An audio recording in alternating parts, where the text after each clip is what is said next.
Hi and welcome again to Tech It Out. Today we've got some car tech for you and I've already begun opening the packet, so let's get the box out. This is the Excelvan X5 head-up display or HUD. Projects the speed and so on onto your screen so you don't have to look down. So let's get the box open. The first thing we come to, of course, is the manual. Straight off to the drawer of obscurity with that. Then we have the main unit itself, and I'm going to put that to the side for the moment because we'll come to that a little later.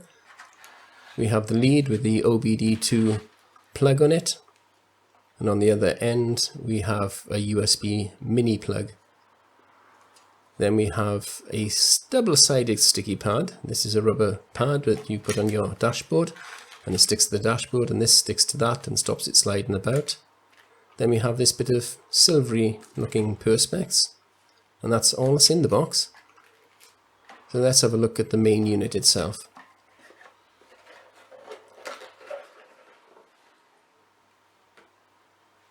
Now I'll get it out of its wrapper. And as you can see, everything is reversed on it. On the bottom there you've got Excelvan, the maker's name. On the top you've got the USB mini, which of course you've got the plug there. On the other side you've got nothing, and then on this side you've got an on-off switch and a rocker switch and button. It's a bit hard to see, so I'll put a little still photograph up so you can see a little bit more clearly. There you can see the rocker switch there, which also acts as a button when you press it in. Just like that. Now, as I said, this is reversed here because of course it will be projected onto the screen of the car, and then it'll be the right way around, so it needs to be in reverse. So let's have a look at actually fitting it in the car. I've laid out the USB lead over the dashboard. Now I've checked my car, my OBD2 socket is under the driver's side.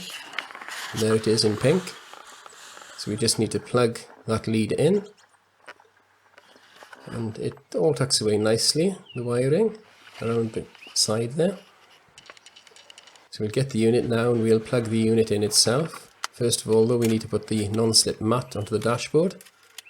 Take off the covering and stick it down. It doesn't actually stick, it just is sticky, which might be a bit of a problem in that it might pick up dust. Most of these though you can wash with simple cold water by running them under the tap. So put that there. Then we'll put the unit on top after taking its cover off. And even though I've got longer nails these days, I still have trouble with that. So there's the unit uncovered, and we'll plug that in now.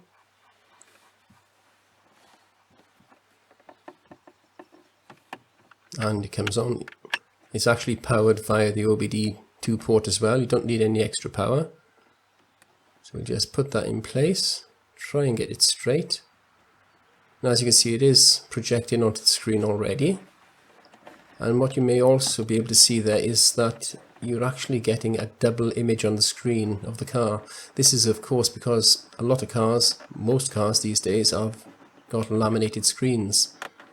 So there is a way around this, and that is that little bit of silvery looking perspex that we saw earlier.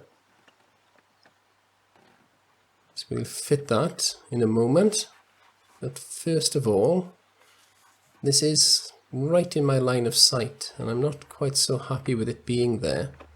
So I think I'll try putting it closer to the screen so it takes it down to the bottom of the screen rather than being in the middle of the screen, as it could be quite distracting up there. And that looks a lot better.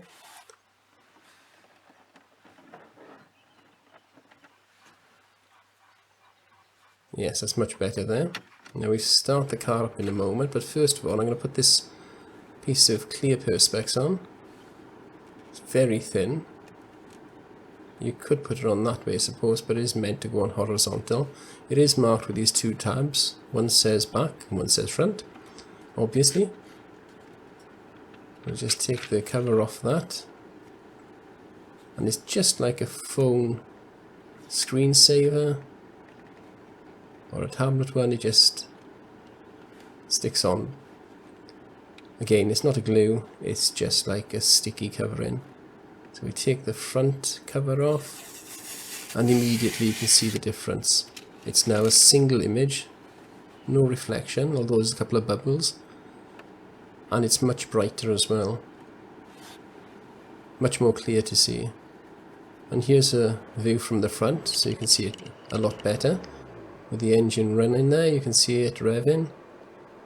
Now all these settings can be adjusted in the menu, and we'll be looking at that next, but here you can see it within the middle of the screen. I think that would be quite distracting, so I think it needs to be lower down the screen, nearer the edge. So this is the readout. As you can see, you've got a lot of things there. You've got your battery output in volts, temperature, your tachometer or revs per minute, rotating speed as it says on here, and your alarm volume. You've also got along the top there your RPM in times 1000, and then you've got your speed in the center, and then you can adjust it for temperature wise, Celsius and Fahrenheit. You can also have it to read out the volts instead, and the speed you can have it set for miles per hour or kilometers per hour. And all this is set through the menu. The next thing we're going to do is have a look at the actual menu settings in the instruction booklet. Yes, I did recover it. Here it is. Now to get into the settings, you just press and hold that rocker switch in for 4 seconds, and the various numbers of each setting will come up. So it starts off, of course, on 0. You press it in again and you get 1, press it again, you get 2, and so on. And then to adjust the settings, you just use the plus and minus on the rocker. Now you could, as in my case, need to adjust the RPM because it wasn't quite showing exactly the same RPM. In that case, you'd select the actual setting needed, which is setting 1, rotating speed, and it's set at 117 as a default. I had to reduce it down to 80 to get it to the more or less exact speed as it showed on my tachometer. Again, you just adjust it up and down as needed. And the adjusting of the rotating speed alarm, so that's over revving, you can adjust that as well. Again, it's set originally to 50, you can go all the way up to 150 with that, depending on where your red line is, and so on with all the others.